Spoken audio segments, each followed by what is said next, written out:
राधे राधे दोस्तों। आज हम भैया आप लोगों के बीच में लेके आई है नाच गीत, तो आप लोग ज़रूर सुनी हैं। चैनल पे नए हैं तो लाइक सब्सक्राइब ज़रूर कर ली हैं। और ये गीत लेके आई यही अपने सभी हस्बैंड के ऊपर।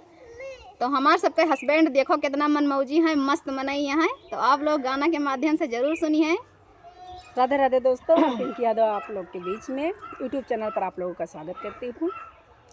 तो मन मौजी बालम हमका मिले, मन मौजी बालम हमका मिले, हमका मिले हो हमका मिले, मन मौजी बालम हमका मिले, मन मौजी